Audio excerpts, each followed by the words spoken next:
Morning friends. तो आज हम लोग रीवैल्यूएशन का सेकंड वीडियो बना रहे हैं जिसमें हम लोग सिर्फ न्यूमेरिकल क्वेश्चन करेंगे और उससे हम लोग रीवैल्यूएशन अकाउंट के बारे में क्लैरिटी जानेंगे। मैं आपको बहुत सारे क्वेश्चंस नहीं कराने वाला हूँ जैसा कि बुक में है। मैं आपको सिर्फ 2 क्वेश्चन कराऊंगा और सारे पॉइंट्स मैंने जितने आप सीख सकते हैं वो सब कुछ निकाल के इन्हीं 2 क्वेश्चंस में पुट किया है। ये 2 क्वेश्चन कर लेंगे, इसके ऊपर के नहीं आए, इसके बाहर नहीं आए। तो पहले देखते हैं 2 क्वेश्चन में है क्या। पहला क्वेश्चन, एक बैलेंस शीट गिवन है, मशीन फर्नीचर स्टॉक लैंड सारी आइटम्स गिवन है और कुछ एडजस्टमेंट्स भी गिवन है और बोला गया है रीवैल्यूएशन अकाउंट बना। ए बी पार्टनर्स है, 1:1 का रेशियो है। सी एक नया पार्टनर आता है फॉर 1/3 शेयर, 1/3। बिल्कुल नॉर्मल बेसिक का क्वेश्चन रखा है, मैंने ज्यादा कुछ डाला नहीं है, सब कुछ एडजस्टमेंट्स में मैंने डाला है कि आपको रीवैल्यूएशन समझ में आए। तो पिछले वीडियो में हम लोग ने रीवैल्यूएशन का कांसेप्ट सीखा था, आज उसी कांसेप्ट के बेस पे हम लोग क्वेश्चंस करेंगे। सबसे पहला एडजस्टमेंट है machine is reduced by 20%। Machine reduce हो गई है 20% से। मैंने पिछले वीडियो में बताया था बाय और टू का मतलब आज भी हम सीखने वाले हैं। तो यहाँ पे है 20% से कम हो गई। मशीन की 50,000 की 20% इसका होता है 10,000, उससे कम हो गई है, हमारा हो गया नुकसान। मैं यहाँ पे A माइनस L प्लस कर दिया और यहाँ पे A प्लस L माइनस कर दिया। तो जो शॉर्टकट बच्चों को जो याद रखती है वो ये। तो एसेट्स की वैल्यू कम हो गई है तो इस साइड जाएगा क्योंकि नुकसान है to machine 10,000। Furniture is increase to 12,000। यहाँ पे देखो 2 लिखा है, यहाँ पे 5 लिखा। फर्नीचर 10,000 का है, अब उसकी वैल्यू हो गई है 12,000। अब यहाँ पे 12,000 नहीं लिखने होगा, आप यहाँ पे कितने से वैल्यू इंक्रीज हुई है उससे लिखिए।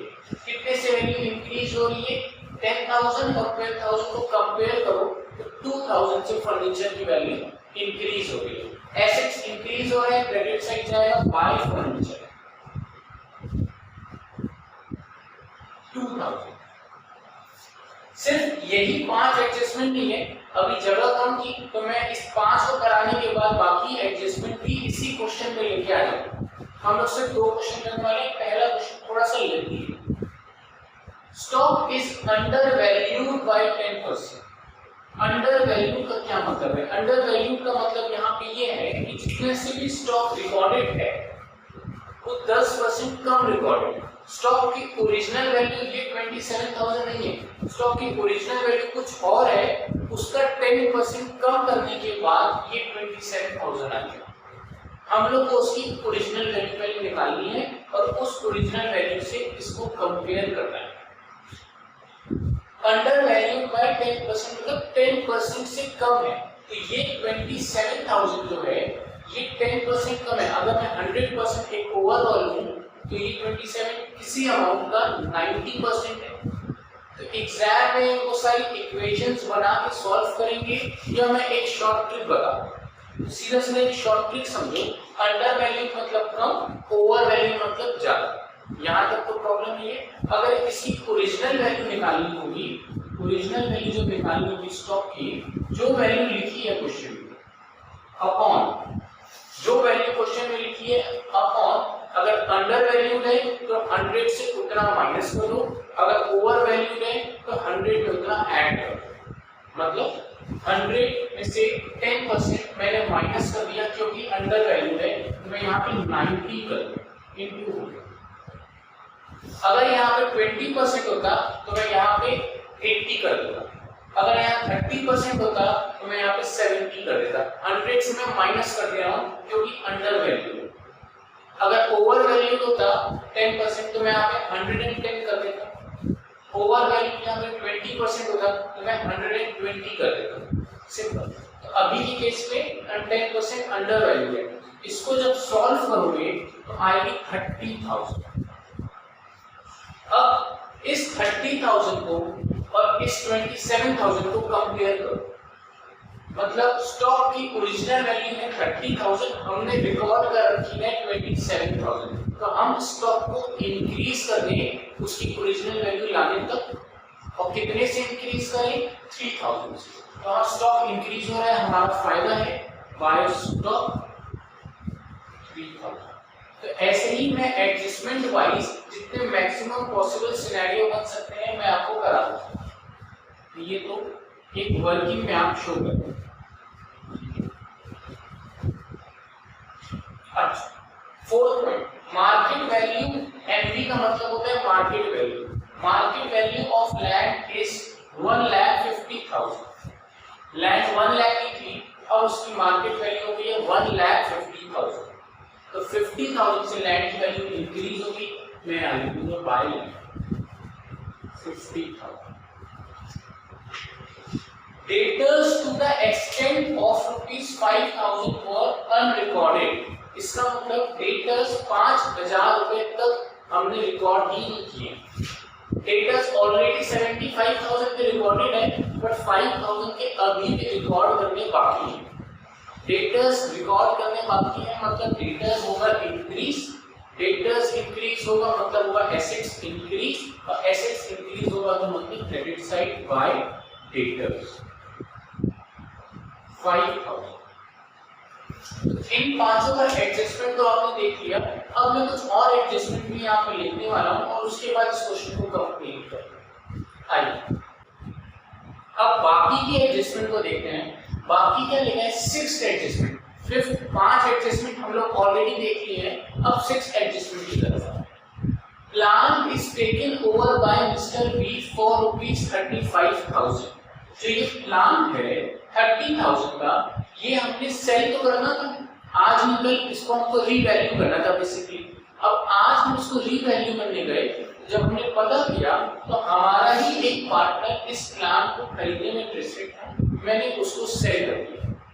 इस सेलिंग के प्रोसेस से मुझे इस प्लान की मार्केट वैल्यू पता चली, और ये मार्केट वैल्यू क्या थी? 35,000। तो बेसिकली प्लांट को बेचने से हमको कितना फायदा हुआ? 5,000। एक प्लांट को 5,000 से फायदा मिला, तो मैं यहाँ पे क्रेडिट साइड लिखूं बाय प्लान। ध्यान देना, यहाँ पे बच्चे कंफ्यूज होते हैं कि बाय मिस्टर बी तो नहीं लिखते, तो नहीं, प्लांट आपने बेचा है। किसको बेचा है? चाहे वो पार्टनर को बेचा है, चाहे आउटसाइडर को बेचा है, आपसे उसका मतलब नहीं। इस रिवैल्यूएशन अकाउंट में एसेट्स या लायबिलिटीज का नाम आता है, पार्टनर्स की जरूरत यहाँ पे नहीं, क्योंकि ये जो बाकी का ट्रीटमेंट होगा वो पार्टनर्स कैपिटल अकाउंट में जाएगा। इस अकाउंट में सिर्फ एसेट्स और लायबिलिटीज का ही नाम है। ठीक है, हम लोग revaluation of assets and liabilities कर रहे हैं। इसलिए 7th पॉइंट देखते हैं। 1/3 of the building was taken over by mister A for ₹30,000 and balance is revalued at ₹50,000। जो ये हमारी बिल्डिंग है, इसका कुछ हिस्सा मिस्टर ए ने ले लिया और कुछ हिस्सा हम लोग ने रीवैल्यू किया। क्या हम लोग को फर्क निकालना जरूरी है कि मिस्टर ए ने कितना हिस्सा लिया है, बाकी कितना रीवैल्यू हुआ है? इसकी कोई जरूरत है, या हमको सिर्फ पूरी इस बिल्डिंग की रीवैल्यू की जरूरत है? मैं सिर्फ एक पार्ट का रीवैल्यू करूंगा या पूरी बिल्डिंग का करूंगा? ऑब्वियसली पूरी बिल्डिंग का करूंगा। तो मिस्टर ए ने कितने का लिया, बाकी का कितना रिक्वायर्ड है, उसमें आप बीच में कॉम्प्लिकेशन मत करो। आप ये बताओ कि टोटल ये बिल्डिंग की वैल्यू कितने की रीवैल्यू हुई है? 30,000 प्लस 50,000, टोटल इस बिल्डिंग की वैल्यू 80,000 है आज के टाइम। ओरिजिनल क्या थी? 72,000। आज के टाइम इसकी वैल्यू क्या हो गई है? 80,000। टोटल प्रॉफिट कितना हुआ? 8,000। तो यहाँ पे मैं बाय बिल्डिंग लिख के 8,000 से अपने प्रॉफिट को रिकॉर्ड कर। तो हम लोग को यहाँ पे ये नहीं निकालने की जरूरत थी कि मिस्टर ए ने ली कि मिस्टर बी ने ली, उससे हमारे अकाउंटिंग में, उससे हमारे रीवैल्यूएशन अकाउंट में कोई फर्क नहीं पड़ता है। हमें तो बस ये निकालना था कि कितने की रीवैल्यू होगी। अब क्या करिए, अब सारे एडजस्टमेंट अगर खत्म हो गए तो हम लोग इसकी टोटलिंग करके बैलेंस शीट फिगर निकालेंगे। अगर आप इसका पूरा टोटल करेंगे तो कितना आएगा? 65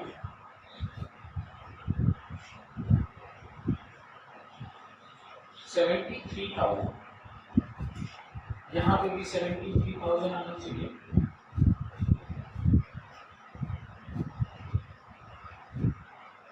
और टोटल जो प्रॉफिट आएगा ये पार्टनर्स को डिस्ट्रीब्यूट हो जाएगा 63,000 ए और बी। इनके ओल रेशियो में होगा, ध्यान देना, सेक्रीफाइस में नहीं। यहाँ लिख भी दे रहा हूँ ओल रेशियो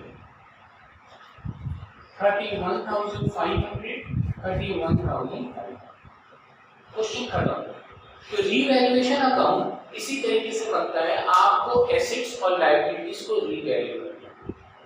इस क्वेश्चन में कुछ एडजस्टमेंट छूट गए थे, क्योंकि अगर मैं वो एडजस्टमेंट्स को भी इंक्लूड करता तो बहुत बड़ा क्वेश्चन था। तो मैं उसके लिए एक सेकंड क्वेश्चन बनाया हूँ जो रिमेनिंग एडजस्टमेंट बनते हैं। उन एडजस्टमेंट करने के बाद इस रीवैल्यूएशन में कोई भी एडजस्टमेंट बचेगा नहीं और हमारा ये टॉपिक कंप्लीटली खत्म हो जाएगा। तो आइए क्वेश्चन नंबर 2 देखते हैं।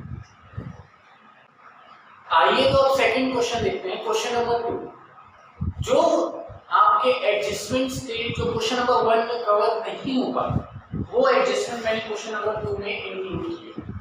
टोटल एडजस्टमेंट क्वेश्चन नंबर 1 में 7 थे और क्वेश्चन नंबर 2 में 5 है। टोटल एक तरीके से 12 एडजस्टमेंट है इस टॉपिक को कवर करने के लिए। अगर आप ये 12 एडजस्टमेंट कवर कर लेते हैं तो इसके ऊपर का रीवैल्यूएशन अकाउंट से रिलेटेड कभी नहीं आता है, ना आया है ना आएगा, क्योंकि बनता ही नहीं है। बाकी कॉन्सेप्ट तो आप लोग ऑलरेडी सीखे हुए। आइए क्वेश्चन की तरफ देखते हैं। क्वेश्चन में क्या लिखा है? बैलेंस शीट गिवन है, ए बी पार्टनर है, सी एक नया पार्टनर आता है और अपना थर्ड शेयर के लिए, और बैलेंस शीट में बहुत सारे आइटम्स गिवन हैं। हम लोग सीधा फर्स्ट एडजस्टमेंट की तरफ चलते हैं और फर्स्ट एडजस्टमेंट में लिखा है out of insurance premium which was debited to profit and loss account ₹15,000 carried forward to next year. कुछ समझ गए हैं? इसी को कहते हैं कॉम्प्लिकेटेड एडजस्टमेंट। क्या मतलब है? इंश्योरेंस प्रीमियम, कंपनी या फर्म जब अपना इंश्योरेंस प्रीमियम कराती है तो सपोज एक साल में एक ही बार पेमेंट करती है, वन टाइम पे होते हैं। आप कोई भी अपने घर में पूछेंगे तो आपका जो लाइफ इंश्योरेंस होता है या किसी भी तरीके का इंश्योरेंस कराते हैं तो आप एक ही बार पेमेंट करते हैं। मैंने भी करवाया अपना, मेरे को एक साल में 50,000 रुपए मान लो देने थे, मैंने दे दिए 60,000। मेरे पास पैसा बहुत और लॉटरी लगी, मैंने 60,000 दे दिए, तो 50,000 तो इस साल का हो गया, बाकी जो 10,000 है वो उसके भी अगले साल का हो गया। जब मैं रात में सोचता हूँ कि मैंने तो 10,000 रुपए ज्यादा दे दिया अगले साल का भी, तो मैं खुश होके सोता हूँ या रो के सोता हूँ?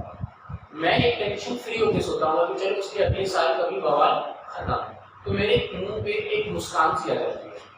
इसी तरीके से कंपनी भी 15,000 रुपए जो इंश्योरेंस की पेमेंट एक्स्ट्रा करके रखी है, कंपनी के लिए एडवांटेज, एक टेंशन फ्री हो गई। ये एडवांटेज है और हम लोग को पता है सारे फायदे किस तरफ लिखते हैं रीवैल्यूएशन में, क्रेडिट साइड। तो 15,000 का फायदा हम लोग रीवैल्यूएशन में क्रेडिट साइड लिखेंगे बाय इंश्योरेंस प्रीमियम या बाय प्रीपेड इंश्योरेंस प्रीमियम भी आप कह सकते हैं 15,000। ठीक है, मैं इसको दोबारा लिखता हूँ, प्रीपेड इंश्योरेंस प्रीमियम। इसका मतलब ध्यान से समझो क्योंकि यहीं पे कंफ्यूजन होती है। ये जो 15,000 है carried forward to next year, फिर से रीड कर देते हैं। Out of insurance premium which was debited to PL account, जितना भी इंश्योरेंस प्रीमियम जो डेबिट हुआ था प्रॉफिट एंड लॉस अकाउंट में, उसमें से 15,000 carried forward to the next year. Next year का है 15,000, तो ये आपके लिए फायदा। A bill for ₹7,000 for electricity expenses was not accounted. इसका मतलब मैं जब अपना प्रॉफिट या लॉस निकाल रहा था तो मैं अपना इलेक्ट्रिसिटी बिल जो 7,000 का था उसको मैं कंसीडर करना भूल गया। मुझे बाद में आपने बताया इलेक्ट्रिसिटी डिपार्टमेंट ने कि आपने तो 7,000 की पेमेंट ही नहीं की। जब मैंने उसको सुना तो मैं रोने लगा, क्योंकि मेरा खर्चा हो गया, मेरा प्रॉफिट कम हो गया। तो प्रॉफिट कम हो गया, नुकसान हो गया। जब फायदा था तो यहाँ गया था, तो नुकसान होगा तो यहाँ गया। इसको मैं क्या लिखूं? To outstanding electricity expense. 7,000, मतलब वो खर्चा जो अभी भी करना बाकी है, जो मैं करना भूल गया। तीसरा point, stock is over value by 20%। Over value का मतलब अभी मैंने पिछले क्वेश्चन में बताया था कि ज्यादा से शो कर रखा है। हम लोग ने अपनी बुक्स में स्टॉक 3,60,000 का शो कर रखा है, बट एक्चुअली में 3,60,000 नहीं है, ये तो काफी ज्यादा है, 20% ही ज्यादा है। बताओ ओरिजिनल क्या है? तो अभी मैंने पिछले क्वेश्चन में बताया ओरिजिनल निकालने के लिए जो अमाउंट गिवन हो अपॉन, अगर ओवर वैल्यूड है तो 100 में उतना परसेंट ऐड कर दो, अगर अंडर वैल्यूड होता तो मैं 100 में उतना परसेंट सबट्रैक्ट कर देता। यहाँ पे ओवर वैल्यूड है 20%, तो 100 में 20% ऐड कर दूंगा तो ये हो जाएगा 120। अगर यहाँ पे 10 होता तो यहाँ पे 110 हो जाएगा। अंडर वैल्यू पे मैं 100 से माइनस कर देता हूँ, हम लोग ने लास्ट क्वेश्चन में देखा, मल्टीप्लाई बाय 100। इसको सॉल्व करोगे तो 3 लाख वैल्यू आ जाएगी। इसका मतलब आपकी जो स्टॉक की वैल्यू ओरिजिनल वैल्यू है वो है 3 लाख, बट आपने रिकॉर्ड कितने से कर रखी है? 3,60,000 से। तो अब आपको ओरिजिनल वैल्यू से रिकॉर्ड करने के लिए 60,000 से वैल्यू कम कर देनी पड़ेगी। स्टॉक को 60,000 से वैल्यू कम कर देनी पड़ेगी, और ये आपके लिए प्रॉफिट हो या नुकसान हो? स्टॉक कम हो रहा है, एसेट्स रिड्यूस हो रहा है, ये एक तरीके का नुकसान है। तो मैंने इस नुकसान को डेबिट साइड दे दिया टू स्टॉक 60,000, ठीक है। तो मैं इसको हटा दूं। ये सब कुछ काम आप एज अ वर्किंग नोट में शो करेंगे। चलो, इसके बाद provision for doubtful debt is to be 5,000। Provision for doubtful debt, debtors के 2 लाख के, इसमें हमने ऑलरेडी प्रोविजन बना लिया था 20,000 का। अब बच्चों को 11th क्लास में ही प्रॉब्लम होती है कि प्रोविजन का मतलब क्या था। प्रोविजन का मतलब ये था कि हमें डर लगता था 2 लाख में 20,000 रुपए मुझे नहीं मिलेंगे। 1,80 तो मुझे मिल जाएगा, मुझे श्योरिटी थी, पर मुझे 20,000 रुपए जो लेने थे वो डाइसी था, मुझे डाउटफुल था। तो मैंने उसके लिए एक प्रोविजन बना लिया था कि हो सकता है ये 20,000 रुपए नहीं मिले। बट मुझे अभी अभी मार्केट से पता चला कि जिससे मुझे 20,000 लेने थे उसकी तो लॉटरी लग गई, और अब वो मुझे 15,000 दे देगा, और 5,000 अभी भी डाउटफुल है।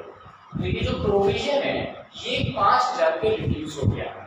इस प्रोविजन को ना हमेशा एक लायबिलिटी की तरह ट्रीट करो। अब लायबिलिटी की 20,000 की, और अब रिड्यूस होके कितने से आ गई? 5,000 की। लायबिलिटी रिड्यूस हो रही है, तो ये आपके लिए एक तरीके का फायदा है, और सारे फायदे कहाँ पे शो करते हैं? क्रेडिट साइड में बाय प्रोविजन। कितने का फायदा हुआ? पहले लायबिलिटी थी 20,000 की, अब लायबिलिटी हो गई है 5,000 की, तो 15,000 रुपए का फायदा हो गया। अब last adjustment, expenses on revaluation of ₹10,000 paid in cash. इस रीवैल्यूएशन के प्रोसेस को कराने के चक्कर में आपका 10,000 रुपए का खर्चा हो गया। मार्केट से पता लगाने में, स्टॉक का रीवैल्यूएशन आप भी कर सकते हैं। स्टॉक के वैल्यूअर्स आते हैं, उनको आप कमीशन देते हैं, उनको आप पैसे देते हैं, तो ये सारे प्रोसेस में आपका खर्चा हो गया 10,000। तो ये भी एक तरीके का आपका नुकसान है, और एज अ रूल रीवैल्यूएशन में नुकसान डेबिट साइड जाएगा टू कैश, क्योंकि आप पैसा दे रहे हैं। ब्रैकेट में आप एक्सपेंसेस कितने से लिखेंगे? आप यहाँ पे लिखेंगे 10,000 का नुकसान। क्वेश्चन खत्म हो गया। अब ध्यान देना, पूरा जो रीवैल्यूएशन का टॉपिक है, ये रीवैल्यूएशन के टॉपिक में जनरल एंट्रीज भी पूछी जा सकती है, और लेजर अकाउंट भी बनाया जाए तो पूछा जा सकता है। अगर जनरल एंट्री पास करोगे तो 2 साइड इफेक्ट होगा। इसका मतलब सारे ट्रीटमेंट, सारे एडजस्टमेंट का ट्रीटमेंट कहीं 2 जगह होगा। हम लोग ने तो एक जगह सीख लिया कि एक तो रीवैल्यूएशन में क्या ट्रीटमेंट होते हैं, जो दूसरा एडजस्टमेंट का जो दूसरा ट्रीटमेंट होगा वो कहीं ना कहीं और होगा, या वो पार्टनर्स कैपिटल में होगा, या वो बैलेंस शीट में होगा। तो चैप्टर में जैसे आगे टॉपिक आते जाएंगे, हम लोग इस पॉइंट को भी समझते जाएंगे उसका ट्रीटमेंट कहाँ है। फिलहाल आपको सिर्फ रीवैल्यूएशन में समझना है कि कौन कौन सा कितना कितना अमाउंट आया। इसमें बैलेंसिंग फिगर निकालो और टोटल लिखोगे। डेबिट साइड का टोटल आ रहा है 77,000, क्रेडिट साइड भी 77,000 आना चाहिए, बट अभी तक सिर्फ 30 आ रहा है, मतलब 47,000 और लिखना पड़ेगा। और इस साइड है तो नुकसान, देखो नुकसान ज्यादा है, मुनाफा कम, अल्टीमेटली नुकसान हुआ, और ये नुकसान ऑल पार्टनर्स को डिस्ट्रीब्यूट होगा ऑल रेशियो में 1:1, मतलब इक्वल 23,500 ईच। इस तरीके से रीवैल्यूएशन अकाउंट बनता है। हम लोग ने रीवैल्यूएशन के आज न्यूमेरिकल्स की सीखे। अब एक छोटा पॉइंट रीवैल्यूएशन का बचा रह जाता है, मेमोरेंडम रीवैल्यूएशन। ये क्या होता है, कब बनाया जाता है, क्यों बनाया जाता है, ये हम लोग नेक्स्ट वीडियो में सीखेंगे। तो आज के लिए इस टॉपिक में इतना ही। इसके ऊपर क्वेश्चंस नहीं आते हैं तो आप आराम से किसी को प्रैक्टिस करिए और